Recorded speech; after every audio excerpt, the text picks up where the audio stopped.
What's up, YouTube? Capital G here. We are finally finishing up, bam, Chimera Ant Arc Part 2 from Hunter x Hunter. Yes, ladies and gentlemen, it is anime talk time.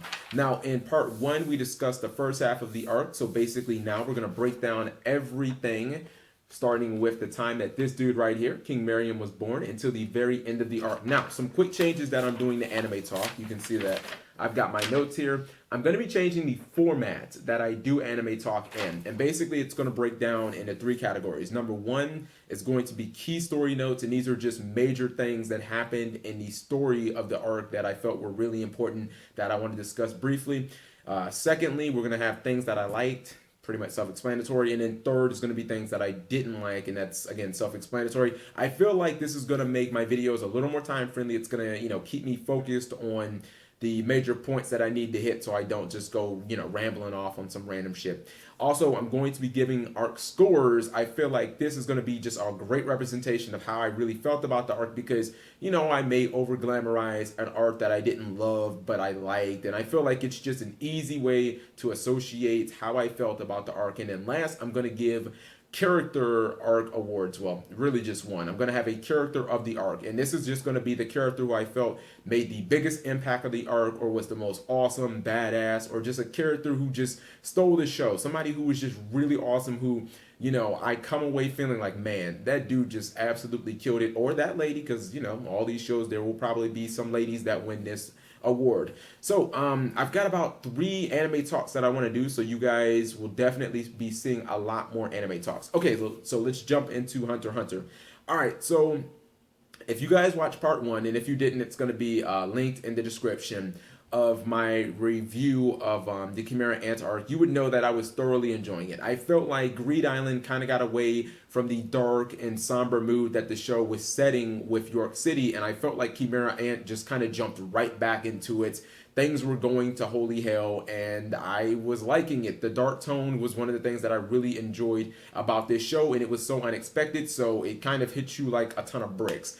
Chimera Ant arc was bringing that back. The first key point that I want to talk about as far as the story goes was the birth of King Meriam and kind of the huge ripple effect that it had on the Chimera Ants and just kind of everybody who was even remotely around this guy. First off, when King Meriam is born, he seems to be completely aware of his surrounding and situations. He has absolutely no respect for life. I mean, the guy is basically slaughtering his own people with no second thought. Anybody who he feels slights him or, wrongs him in any way, he murders. And it's crazy because he really fractures the Chimera Ant, the society. Like, the colony, the Chimera Ant colony, at one point, the queen kind of had it running like, she had that shit running like a perfect organization.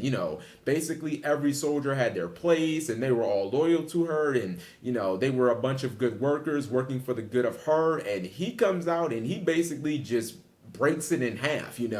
When some of the lower Chimera Ants see that this dude has no respect for them or the mother that birthed him, I mean, she dies giving birth to him, and he just doesn't care. In fact, there's one point where he bursts out the womb, and he's like, silence. He basically tells her to shut up. And, you've got Chimera Ants that are afraid of him and just kind of go along with him because they don't really know what else to do, and they fear that their lives may be in danger if they don't. You've got Chimera Ants that say, well, we weren't really loyal to you. We were loyal to the queen, and she's dead now, so we're just going to kind of do our own thing. And then you have Chimera Ants who are so pissed off at the king that they either want revenge on him or they actually end up joining the hunters. Like, Kurt joined the hunters, and the iguana dude end up teaming up with Gon and, Knuckle and Shoot and whatnot. And I just feel like his impact was crazy. It was something that was really unforeseen. You don't see a lot of villains hit the ground running and they just kind of like shake things up that much. The second thing that I want to talk about is when Kimogi meets the king and her impact on him, because it is pretty damn profound. In fact, it has implications way down towards the end of the arc. The King Meriam is basically, he's rounding up people, kind of experts at their crafts, like the world's best chess player and the world's best checkers player in card games and yada, yada, yada. And he's challenging them and he's making them play for their life. And slowly but surely he starts beating them all, knocking them off. And he kind of has a superiority complex because he inherently thinks that he's so much better than humans, that we are a lower level species. And when he starts playing Kimugi, she's just destroying him left and right. And even when he thinks that he's closing the gap in this game that they play, I believe it's called Shugi, it's like Japanese chess, she just beats him and beats him again. And she does something for him that no one had ever done. And that's why I think that she has a really big impact on him and why he takes a liking to her. She humbles him. She kind of teaches him or shows him indirectly that he's not hot shit. You know, the king is surrounded by pretty much yes men. He's got the royal guard who kiss his ass and tell him that he's the greatest and they'll die for him in a heartbeat and bend over backward. When you have somebody kind of give it to you straight and you know they're telling you the reasons why your game is flawed, you actually come to respect that. It's crazy because they end up having almost like a father-daughter relationship. You know what I mean? The king, he ends up cherishing his time with Kimugi more than anything, and I think it's because she was the most genuine with him, you know, out of all the people he encountered.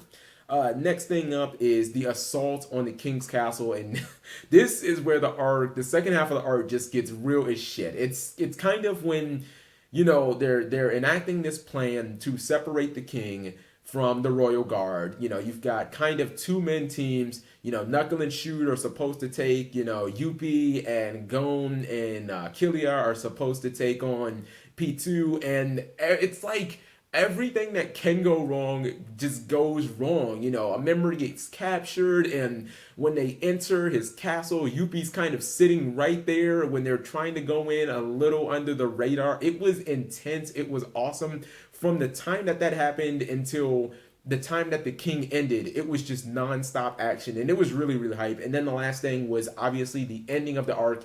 It was really memorable because it was about as uncliche as an anime can get. You have the king kind of realizing that his time with Kimugi was the most precious that he knew in his short life. You had him also changing his views on humanity. He kind of went from looking at them as a lower level species who kind of were nothing more than food for the Chimera ants to actually respecting them. So the arc ends with, I don't know, it's touching, and it was unexpected. You usually expect at the end of arcs for there to be the villain on this side, the good guy on this side, and there to be a Dragon Ball Z type clash, and the good guy wins, and there's fucking sunshine and rainbows. And the end of Hunter x Hunter, you know, Chimera Ant arc, Gon is like half dead, and King Miriam has been poisoned, and he's about to die, and he just wants to spend his last time playing chess. And Yuppie and P2 both have just completely inglorious deaths. It was just really, really good.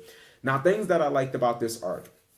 Okay, so there was really good character development. I can point to two characters specifically to look at where they were kind of at different points of the arc and just see that, like, man, they either got a lot darker or a lot smarter or something like that. And obviously I'm talking about King Miriam and Gon, and the transformation in Gon was just, it was probably the most unforeseen thing in this entire arc, honestly. Gon, if you would have ever told me that there would have been a time where Gon would have threatened innocent lives to get what he wanted, I would have been like, are you serious? Because you just don't see him doing such a thing. But when he's trying to get back Kite, Gon is willing to do anything. That dude is just, he's raw as shit. Like, I still have that picture in my mind when it's him, Kimugi, and P2 sitting in the room, and he's just like this, and he has kind of those big crazy eyes, and you can just see the rage in him. And it's like, I'm not even sure that Kill was safe in that room with Gon. I mean, Gon's transformation from just nice, happy-go-lucky Gon with a fishing pole to that person that was in that room, crazy. Like, I never would have saw that happen. I also like the intense sense of danger. Basically, from the time, like I said, from the time that they enact a plan to kind of, you know, separate the king and basically try and assassinate the dude, I felt like it was really intense. Members of their team were getting captured, and, you know, one member was too scared to even help, so they ended up being down. And it's like, the Royal Guard was a lot more powerful than they thought they would be. I mean, there were many moments at this during this arc where I'm just like, I'm not sure that this fucking plan's gonna work. You know what I mean? When Yuppie is fighting against Knuckle and Shooting, by the way, I gained, there we go. I gained a ton of respect from Shoot. Didn't really think that much of the guy before, but I gained a ton of respect for him during that fight. I mean, Shoot's he's getting his ass whooped and Knuckles not doing that much better. And I'm like, how are things really going to work out here when the Royal Guard are kind of kicking our heroes' asses? Like, this has huge implications. And then I would just say that this fight, or this arc, also had some really, really just awesome epic fights. Basically like Dragon Ball Z type shit. Netero? Yes, Netero. That is the name of this guy right here, the leader of the Hunters Association. Him versus the King, where he has those Buddha fists and he's just like bow bow bow. Like, that fight was awesome. When Gon metaphorically goes Super Saiyan on P2 and just beats the living shit out of her. That was a Dragon Ball Z type fight. Now, as far as things that I didn't like about this arc, I really had to think here, because there was only one major, I guess, flaw in this arc, and that was I felt like the show got a little scatterbrained. You know what I mean? I felt like they kept introducing all of these random subplots into the storyline, and I feel like all it did was end up convoluting things and making things even more confusing. And I'll give you some examples, like the whole little storyline with Welfin and the lobster and Gyro. Like, what the fuck was that about? Like, they spent so much time on that. I mean, God, Welfin got so much screen time for a character that no one cared about. And it's just like, where are we going with this? I mean, why do we have like 3 episodes devoted to Gyro when we never even meet the guy? And honestly, they could have, if none of that stuff would have happened, the arc would have been completely the same. I mean, outside of those few moments, which honestly, they were kind of far in between, I thought that this arc was absolutely fantastic. I mean, this is probably the best arc in the show. My character of the arc, it was kind of close, because I felt like Miriam really did do the damn thing, but he wasn't in the first half of the arc. So I'm going to give it to Gon, just because when I saw Gon go from, the happy, very nice, always cheerful Gon to a person who looked like an absolute killer who was just ready for blood, I was like, I'm done. I don't know what this dude's gonna do. All I know is it's gonna be hype as shit, and I am absolutely loving him. Let me know what you guys think. If you like Hunter x Hunter, leave that in the comment section below. If you want me to watch more of Hunter x Hunter, because I believe that there is one arc that I have not seen, leave that in the comment section below. Thank you guys for watching, as always.